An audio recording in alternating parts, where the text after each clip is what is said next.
코로나19 바이러스의 최초 감염자는 누구일까요? 음모론만 존재할 뿐이고 진실은 시간이 지나도 밝혀지지 않을 가능성이 높죠. 유력한 근원지로 의심받는 중국이 철저하게 진실을 은폐하거나 속어있기 때문이죠. 자국의 털끝 하나 손에 입히지 않겠다는 자국 이기주의가 전 세계를 팬데믹 공포로 몰아넣었어요.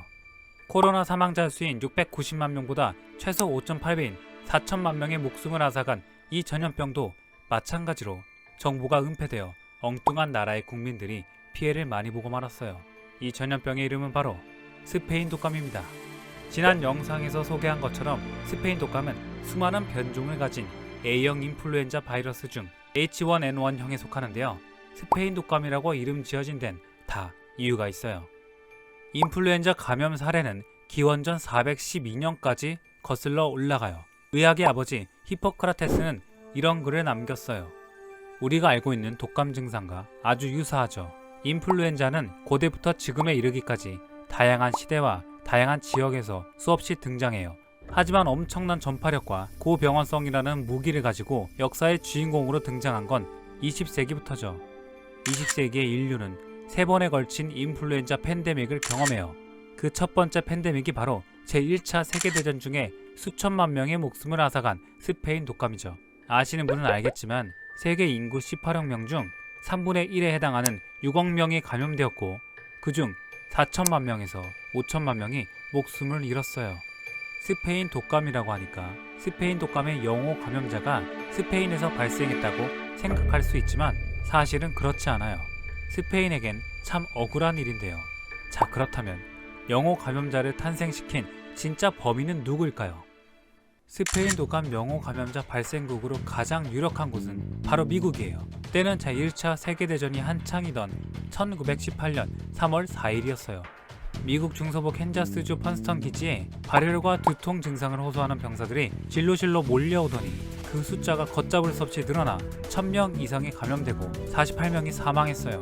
국가의 중대한 사업 중 하나인 전쟁을 앞두고 병사들 사이에서 전염병이 돈다는 사실을 숨기고 싶었던 군에서는 이 사건을 일반적인 감염성 폐렴으로 발표하고 사태를 수습하려고 했어요.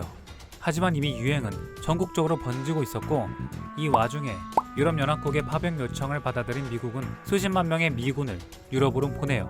당연히 미국의 군인들도 스페인 독감을 피해갈 수 없었고 파병된 미군 중에 스페인 독감 감염자들이 포함되어 있었어요. 미국은 병사들 뿐만 아니라 스페인 독감도 함께 미국으로 보내버린 꼴이 된 거죠. 프랑스 기원설도 있어요. 제1차 세계대전 중 북프랑스 에타풀이라는 작은 마을에 영국군 기지가 있었는데 하루 평균 10만 명의 연합군 병사들이 이곳을 드나들었어요. 그런데 1916년 12월이 되자 기지는 인플루엔자와 유사한 증상을 보이는 환자들로 인산인해가 되었으며 그곳에 근무하던 군의관의 증언에 따르면 전투로 사망한 병사들보다 원인 모를 호흡기 질환으로 사망한 병사들이 2배는 많았다는 기록이 존재하죠. 네, 다음 용의자는 공교롭게도 중국이네요. 1917년 11월 연합국은 제1차 세계대전의 주요 무대이던 서부전선의 후방 지원을 위해 9만 6천 명의 중국인 노동자를 동원하는데요. 이들이 중국 본토에서 이미 감염된 상태에서 유럽으로 건너와 인플루엔자를 퍼뜨리게 되었다는 설이죠. 캐나다를 거쳐 유럽 전선으로 보내진 중국 노동자들 2만 5천 명 중 3천 명이 인플루엔자와 유사한 증상을 보였다는 기록. 미국 펀스턴 기지에 인플루엔자가 유행하기 전에 중국 북부에서 인플루엔자와 증상이 비슷한 호흡기 질환이 유행했다는 기록은 스페인 독감 영호 감염자가 중국에서 나왔다는 주장을 뒷받침하는 증거이죠.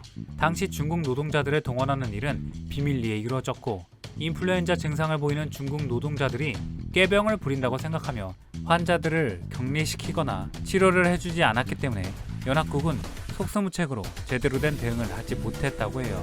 결론을 말하자면 용의자가 누군진 모르지만 스페인 독감에 걸린 병사들은 서부전선인 연합국 막사에서 여러 국가로 구성된 연합국 병사들과 접촉하게 되었고 감염자들과 접촉한 연합국 병사들은 각자의 모국으로 인플루엔자 바이러스를 열심히 실어 나르게 돼요. 심지어 독일과 같은 적국에게도 말이죠. 1918년 봄부터 여름까지 스페인 독감은 전 세계의 수많은 지역에서 맹활약하게 돼요. 보시다시피 스페인은 용의자 선상에 포함되지도 않았는데 왜 하필 스페인 독감이라고 이름이 붙었을까요? 전쟁에서 가장 중요한 건 뭐라고 생각하나요? 보급? 보급 정말 중요하죠. 하지만 정보의 통제도 보급만큼이나 중요한데요. 영국, 프랑스, 미국 등의 연합국과 독일, 오스트리아, 헝가리 제국 등의 동맹국은 상대방 진영에 자국의 정보가 새어나가지 않도록 철통 방어했는데요. 스페인 독감의 유행도 마찬가지였어요. 그래서 스페인 독감이 유행하고 있다는 정보는 나라 밖으로 흘러나가지 않았죠. 전 세계적인 팬데믹이 일어나고 있다는 걸 대중들은 모르고 있었던 거예요. 그리고 스페인 독감의 불길은 연합국과 동맹국을 넘어 제3국에도 번지기 시작했고 그 중 하나가 스페인이었어요. 국왕 알폰소 13세를 비롯한 스페인 국민 800만 명이 감염되었고 국가 기능이 마비되었어요. 그런데 스페인은 당시 중립국이었기 때문에 정보를 통제하지 않았어요. 1918년 5월 22일 마드리드 ABC 신문은 자국의 팬데믹 상황을 기사에 실었어요. 스페인을 비롯한 수많은 사람들은 인플루엔자 팬데믹에 대한 최초 보도를 한 스페인을 전염병의 발생원으로 몰아갔어요.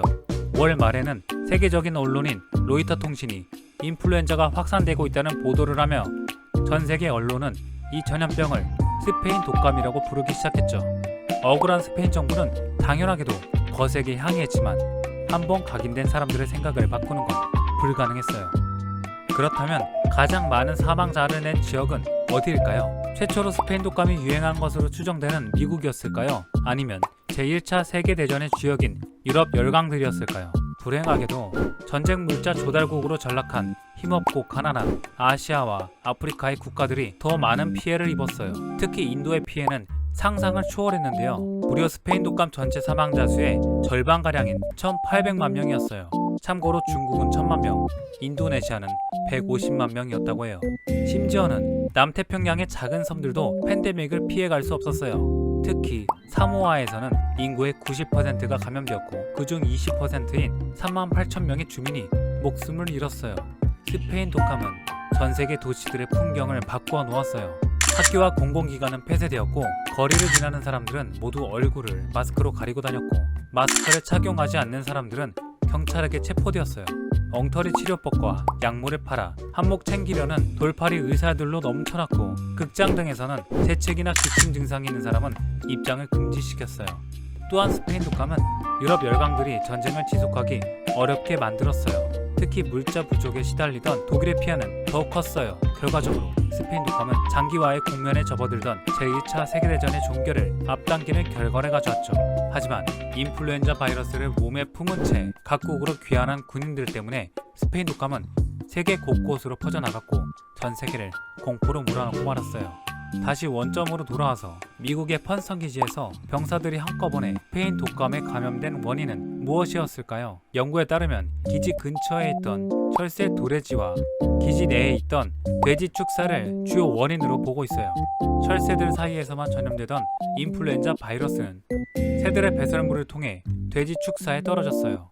더러운 환경에서 새들의 배설물을 먹은 돼지들의 몸속에서 변이를 계속하던 바이러스가 사람에게 전염 가능한 형태로 돌연 변이를 일으켰고 마침내 축사 담당 병사를 통해 기지 전체에 인플루엔자 바이러스를 퍼뜨리게 된 거죠. 결론입니다. 스페인 독감은 욕망에 따라 자기들끼리 서로 죽고 죽이며 다른 생물들의 삶의 터전을 제 것인 양 침범하는 인간에 대한 자연의 징벌일지도 몰라요.